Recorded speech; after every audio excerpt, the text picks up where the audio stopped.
Pertama begini, kami baru dengar kemarin dari Dirjen Otda, Pak Akmal ya. Kemarin kita membicarakan tentang peraturan pemerintah yang merupakan amanat dari Undang-Undang 23 2014 yang udah berapa tahun? 11 tahun nggak dikerjakan, ya, yaitu peraturan pemerintah tentang penataan daerah dan peraturan pemerintah tentang desain besar penataan daerah. Nah, ini adalah kunci salah satunya kalau kita mau membuat kebijakan pemekaran lagi, adanya muncul daerah otonomi baru. Nah, kemarin sebetulnya kami tanya, mengkonfirmasi. Beberapa bulan yang lalu kan saya tahunya ada 329 calon daerah otonomi baru yang terregistrasi di Kementerian Dalam Negeri. Ternyata sudah nambah jadi 341.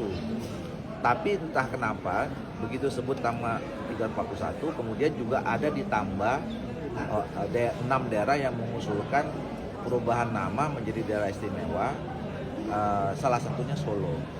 Nah, menanggapi soal itu saya skeptis, ya, harus hati-hati karena kami kan kemarin menyelesaikan ada 20 provinsi dan 134 kabupaten kota, merapihkan undang-undang kabupaten kota dan provinsi. Karena dalam Undang-Undang Dasar 45 kita kan satu undang-undang adalah satu provinsi harus diatur dalam satu undang-undang, kabupaten satu undang-undang, kota satu undang-undang. Nah, selama ini itu banyak daerah, provinsi, kabupaten kota gabung-gabungan. Dan kemudian dasar hukumnya, alas hukumnya adalah masih undang-undang RIS. Nah, kemarin kami rapihkan. Nah, selama kami rapihkan itu memang banyak usulan macam-macam mau merubah nama. Misalnya waktu itu contoh Provinsi Sumatera Barat itu mengajukan nama provinsinya Minangkabau. Nah, ini kemarin udah kita sepakati. Pokoknya ini dalam rangka untuk merapihkan semuanya harus berdasarkan Undang-Undang Dasar 45, ya. Alas hukumnya Undang-Undang Dasar 45, NRI 45, dan kemudian peraturan yang satu provinsi satu undang-undang. Jadi tidak ada di luar itu, ya, apalagi ubah nama, apalagi nambah khusus atau istimewa dan segala macam. Nah, bicara dengan istilah itu di Indonesia ini kan dikenal cuma ada beberapa. Satu, daerah khusus. Daerah khusus itu cuma aja daerah khusus ibu kota Jakarta, yang sekarang sudah berubah namanya menjadi daerah khusus Jakarta saja. Kekhususan itu tetap dipakai karena dia punya sejarah pernah jadi ibu kota yang cukup lama. Itu kemarin kita sepakati kenapa tetap pakai kata khusus tapi tidak pakai ibu kota, karena ibu kotanya sudah dipakai Nusantara. Yang kedua ada daerah istimewa yang sekarang masih dipergunakan oleh Yogyakarta. Nah, istimewa ini itu ada reasoningnya, ada latar belakangnya. Kenapa Yogyakarta disebut sebagai daerah istimewa? Karena punya sejarah yang kuat untuk kemerdekaan Indonesia. Ada kesultanan di sana waktu itu yang memang betul-betul membackup kemerdekaan. Nah, sebelum reformasi dulu ada daerah istimewa Aceh. Nah, ini juga latar belakangnya sejarah karena masyarakat Aceh waktu itu pernah kumpulkan uang untuk bantu pemerintah beli pesawat, namanya pesawat Selawah. Makanya waktu itu pertimbangan dia jadi istimewa, walaupun sekarang istimewanya udah hilang, ya, nggak ada lagi. Jadi yang pakai istimewa itu adalah Yogyakarta. Yang berikutnya ada daerah otonomi khusus, ada 2 di Papua dan Aceh. Ini pertimbangannya adalah bahwa memang di sana satu kayak Papua dia merdekanya baru belakangan dibandingkan provinsi yang lain. Yang kedua memang itu daerah potensi alamnya luar biasa, ya, kita juga membutuhkan peningkatan kualitas manusianya yang cepat, maka dibuat dana otonomi khusus yang berkonsekuensi ada dana otsus baik untuk di Papua maupun di Aceh. Nah, di luar itu kita nggak mengenal ada daerah-daerah yang lain.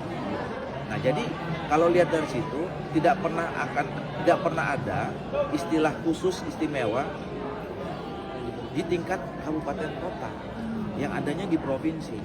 Nah, makanya kita harus cek betul tuh yang mengajukan, misalnya disebutkan Solo ini ingin menjadikan daerah istimewa. Daerah istimewa apa? Dia mau jadi provinsi dulu atau kabupaten kota? Kalau kabupaten kota nggak dikenal daerah istimewa.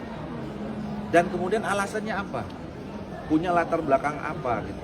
Nah, makanya menurut saya pemerintah harus hati-hati karena ini akan nanti bisa memicu atau mengundang daerah lain akan ada permohonan juga keistimewaannya dengan alasan macam-macam. Ya, kemarin ada yang tanya, mungkin alasannya karena memang di sana punya sejarah dan keraton, budaya segala macam. Nanti teman-teman di Pontianak dia bilang di sana ada sultan yang kemarin menciptakan lambang Garuda Pancasila. Nanti mereka minta istimewa juga. Nanti di daerah saya, di kampung saya juga ada begitu, ada Sisinga Maharaja. Dia bilang nanti, oh ini Sisinga Maharaja yang berjuang.